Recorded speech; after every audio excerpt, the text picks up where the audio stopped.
ရွှေကိုဘာကြောင့်ဝတ်ထားရမှာလဲရှေးဟောင်းယဟန်များနှင့်မြင့်မြတ်သောရုပ်တုများယဟန်များသည်ရွှေကိုရွှွတ်နှင့်ကြောက်အဖြစ်အဘယ်ကြောင့်ဖုံးကွယ်ထားသနည်းမင်္ဂလာပါလူကြီးမင်းများကျွန်ုပ်၏ချန်နယ်သို့ပြန်လည်ကြိုဆိုပါရစေယနေ့တွင်သမိုင်းမှစိတ်ဝင်စားဖွယ်ကောင်းသောမေးခွန်းတစ်ခုကိုကျွန်ုပ်တို့စူးစမ်းလေ့လာပါမည်ရှေးခေတ်ဘုန်းကြီးတွေကဘာကြောင့်အဖိုးတန်ရွှေရုပ်တုကိုရွှွတ်နဲ့ကြောက်တုံးတွေနဲ့ဖုံးအုပ်ထားရတာလဲစာပိုင်းမှာတော့ထူးဆန်းတယ်လို့ထင်ရတယ်ရုပ်တုတစ်ခုကိုရွှေနဲ့လုပ်ထားရင်ဘာကြောင့်သူ့ရဲ့အလှကိုဖုံးကွယ်ထားရမှာလဲအဖြေကကျွန်ုပ်တို့ကိုရာစုနှစ်ပေါင်းများစွာကစစ်ပွဲမရေရာမှုနှင့်ရှင်သန်မှုကာလသို့ပြန်ခေါ်ဆောင်သွားပါသည်ရှေးတောင်အာရှ၏နေရာအတော်များများတွင်ဘုရားကျောင်းများသည်ဝတ်ပြုရာနေရာများသာမကပါယင်းတို့သည်ရွှေငွေနှင့်အဖိုးတန်ကြောင့်မြတ်ရတနာများဖြင့်ပြုလုပ်ထားသောတန်ရှင်းသောရုပ်တုများအပါအဝင်အဖိုးတန်ဘာသာရေးဗန္ဒာများ၏ဘုရားကျောင်းများလည်းဖြစ်သည်ဤဗန္ဒာများသည်အာယုံဆိုင်မှုကိုဆွဲဆောင်ခဲ့သည်ကျူးကျော်ဝင်ရောက်မှုနှင့်ပရိပခကာလများအတွင်းအဖိုးတန်ဘာသာရေးပစ္စည်းများကိုမကြာခဏခိုးယူခြင်းအရေးပျော်စေခြင်းသို့မဟုတ်ဖျက်ဆီးခြင်းများပြုလုပ်ခဲ့ကြသည်ယဟန်တော်များသည်ခက်ခဲသောစိန်ခေါ်မှုတစ်ရက်နှင့်ရင်ဆိုင်ခဲ့ရသည်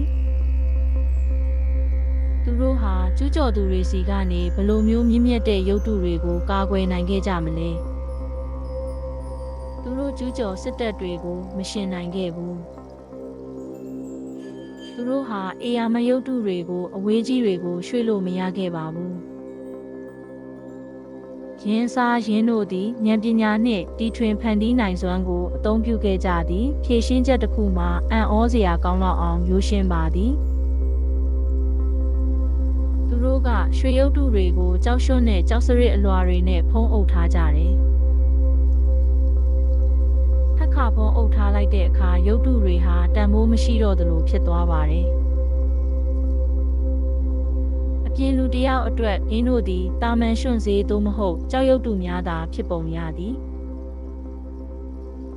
ရင်းကာကွယ်ခြင်းကသူတို့ကိုတခိုးများနှင့်ကျူးကျော်သူများထံမှကာကွယ်ပေးခဲ့သည်အချို့ကိစ္စများတွင်ဝတ်ထားသောဗန္ဒာများကိုမျိုးဆက်များစွာကြာအောင်မရှာဖွေဘဲထားခဲ့သည်လူဝက်ချက်ကိုတည်တဲ့သူတွေနောက်ဆုံးမှာကွယ်လွန်သွားကြတယ်အချိန်ကြာလာသည်နှင့်အမျှဒေသခံအတိုင်းဝိုင်းများပင်မျက်နှာပြင်အောက်တွင်ဝတ်ထားသောအရာကိုမေ့လျော့သွားခဲ့ကြသည်အထင်ရှားဆုံးဥပမာတစ်ခုမှာထိုင်းနိုင်ငံရှိရွှေဗုဒ္ဓရုပ်ပွားတော်ဖြစ်သည်ရာစုနှစ်များစွာကတည်းကလူတွေကယင်းကိုတာမန်ကြောက်ရွံ့တုတစ်ခုလို့ယုံကြည်ခဲ့ကြပါတယ်ထို့နောက်1955ခုနှစ်တွင်ပြောင်းရွှေ့စဉ်အတွင်းအပြင်ဘက်အဖုံး၏အစိပ်ပိုင်းတစ်ခုအကွဲသွားခဲ့သည်ကြောက်ပြားအောက်တွင်ရင်သက်ရှုမောဖွယ်ကောင်းသောရှာဖွေတွေ့ရှိမှုတစ်ခုရှိနေသည်ရွှေအစစ်ဖြင့်ပြုလုပ်ထားသောအေယာမဗုဒ္ဓရုပ်ပွားတော်အဲ့ဒီရုပ်ဝက်ချက်ဟာနှစ်ပေါင်းရာနဲ့ချီပြီးတည်ရှိနေခဲ့ပါတယ်ယဟန်တော်များ၏အစီအစဉ်သည်မြည်သူမျှစိတ်ကူးနိုင်သည့်ထက်များစွာပိုမိုကောင်းမွန်စွာအလုပ်ဖြစ်ခဲ့သည်သူတို့ရဲ့ဇလံကကျွန်ုပ်တို့ကိုအရေးကြီးတဲ့သင်ခန်းစာတစ်ခုသင်ပေးပါတယ်တခါတရံမှာအကာအကွယ်ဟာခွန်အားကနေလာတာမဟုတ်ပါဘူးတခါတရံမှာဉာဏ်ပညာစိတ်ရှည်မှုနဲ့ဂရုတစိုက်စီစဉ်မှုကနေလာတတ်ပါတယ်